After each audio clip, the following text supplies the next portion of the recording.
5 hal penting wajib dilakukan seorang muslim saat masuk ke dalam pasar. 1. Berzikir ketika hendak masuk ke pasar. Dari Abdullah bin Bas radhiyallahu anhu, dia berkata, Rasulullah SAW bersabda, hendaklah lisanmu selalu basah dengan berzikir kepada Allah. Hadis riwayat Ahmad. Abu Ubaidah bin Abdullah bin Mas'ud berkata, ketika hati seseorang terus berzikir kepada Allah, maka ia berada seperti di dalam sholat. Jika dia berada di pasar, lalu ia menggerakkan kedua bibirnya untuk berzikir, maka itu lebih baik. Yang kedua, ke pasar hanya seperlunya.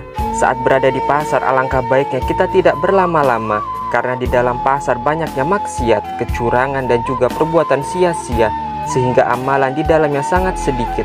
Salman Al-Farisi radhiyallahu anhu berkata, jika Anda mampu, janganlah menjadi orang pertama kali masuk pasar dan yang terakhir keluar pasar.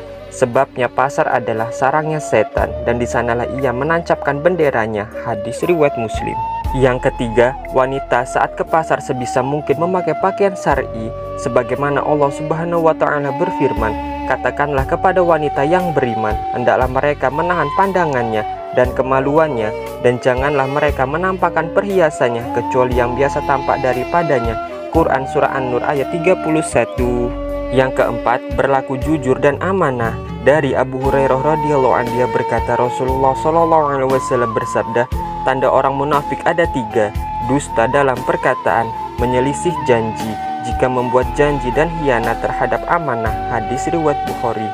Nabi SAW juga bersabda, sesungguhnya para pedagang akan dibangkitkan pada hari kiamat nanti sebagai orang-orang fajir atau jahat, kecuali pedagang yang bertakwa kepada Allah, berbuat baik, dan berlaku jujur.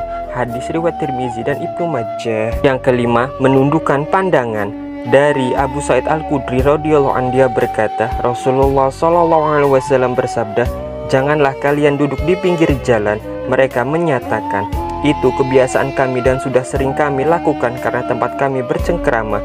Beliau SAW bersabda, jika kalian tidak mau meninggalkan majelis itu, maka tunaikanlah hak jalan tersebut, menundukkan pandangan, menyingkirkan gangguan jalan, menjawab salam, dan amar ma'ruf nahi munkar. Hadis riwayat Bukhari. Wallahu a'lam bishawab.